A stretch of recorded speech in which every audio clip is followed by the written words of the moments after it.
kind of going a little bit towards a different direction. There's big attention in the fruitarian community Fruitarian? in the 80-10-10, and what they advocate is a raw fruit and vegetable diet.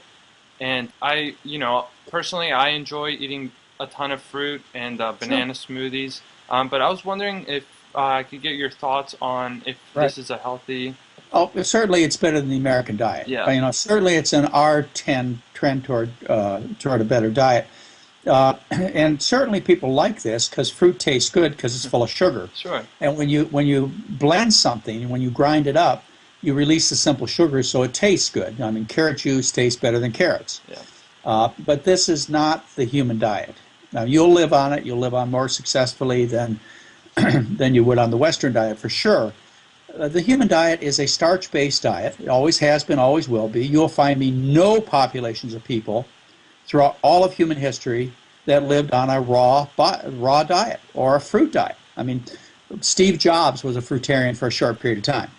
Yeah. Otherwise, you can find me some isolated people who are brave enough and strong enough to live on fruit and fruit alone. The problem with fruit is it's simple sugars. It's short-acting in terms of satisfaction of hunger drive. It just doesn't cut it. And plus, fruits are only available during a short season of the year. So if you're going to be a fruitarian in any time of history, what are you going to do in the winter? Yeah. What are you going to do in the spring? You're dead meat. Yep. That never happened. Whereas starches are available all year long. Starches store easily. You can store potatoes you freeze dry them, which they did naturally 10,000 years ago even. You can store freeze-dried potatoes for 10 years. You can take your rice and your corn and your beans and you can put them in a cool, dry place. It'll last for years. So winter comes, you've got food. We are human beings. We have evolved above the lesser primates because of our ability to digest starch.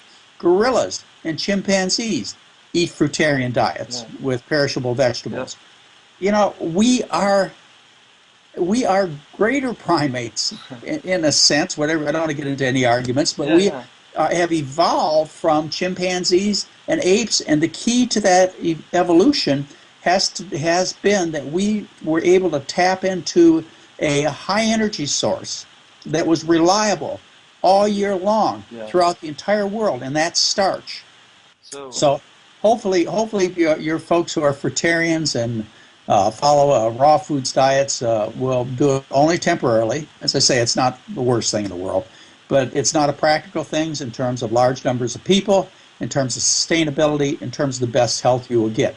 You must center your diet around starch, rice, corn, potatoes, as people always have, always will. It's the human diet, starch, rice, corn, potatoes, as people always will. It's the human diet. You add some fruits and vegetables. You can vary the amount here and there. If you want to eat animal foods, they're not healthy. If you want to have candy bars on Halloween, fine, that's Halloween. Mm-hmm. You want to have a piece of cake on your birthday, you'll survive it. But you can't do these things every day, all day long, which is what Americans do. So what's your response to Dr. John McDougall's stance on fruit and its sustainability and connection to health and the amount of people that could do it? He covered a lot in there as far as why he thinks fruit doesn't work. Well, I guess what are your thoughts on that? Well, typically, I don't enjoy getting into arguments first-hand or second-hand or third-hand arguments with people. Sorry, I don't mean to. I'm not trying to entice you into an argument. I don't want to knock John. Right.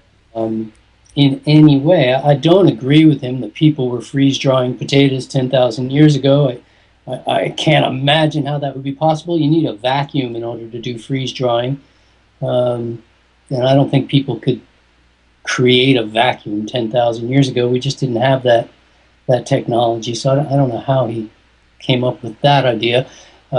He openly admits that all of our primate cousins thrive on a diet of raw fruits and vegetables, and we have not gone through any sort of verifiable evolutionary change that makes us better equipped to deal with starches than we are with fruits and vegetables. In fact, there aren't any nutrients that you get from starches that you can't get from fruits and vegetables.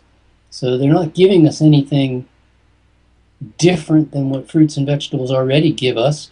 But there are some things they're not giving us, typically very low vitamin C, typically if we're eating gluten-containing starches, we're gaining problems that we don't want to have. The idea of fruit only being available for a short part of the year, but starches being available year-round, is just plain silly. We can store fruit and get it year-round.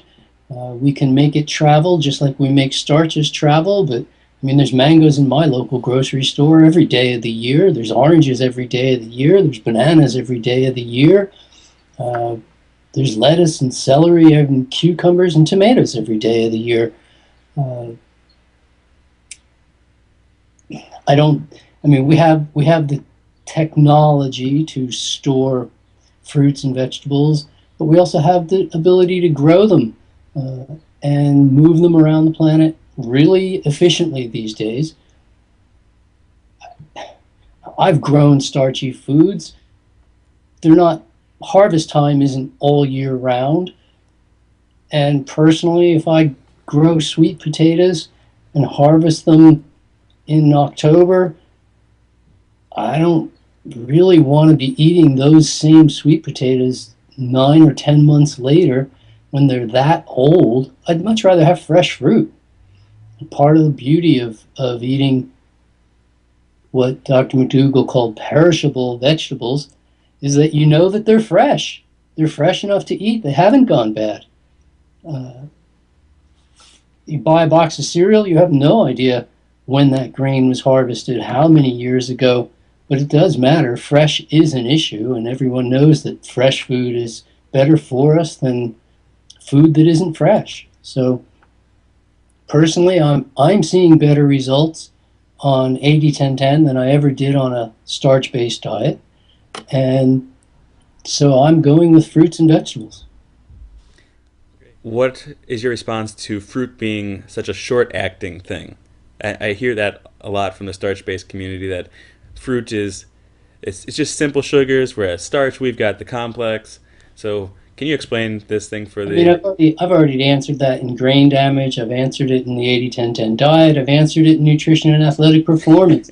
It's a question that comes up now and then, but we have glycogen in our muscles, and that's what we use for fueling activity. We have blood sugar, and when we dip into our blood sugar in order to fuel activity, we're very close to the danger zone. We're about to crash and burn, as they call it. I think in bicycling they call it bop till you drop. In running they call it hitting the wall. You don't really ever want to draw off of blood sugar for fuel, and so although when you eat fruit, the fruit's sugars get into your bloodstream relatively quickly, that's a good thing. That just means it took less digestive effort to get the fruit sugars into your bloodstream. But the sugars that you use for fuel are coming out of your muscles. They're already stored as glycogen from what you ate 2, 3, 4 meals ago. And so whether the food you eat yields up its sugar in half an hour or in 8 hours doesn't matter in any way, shape, or form in terms of how satiating the food is for length of time.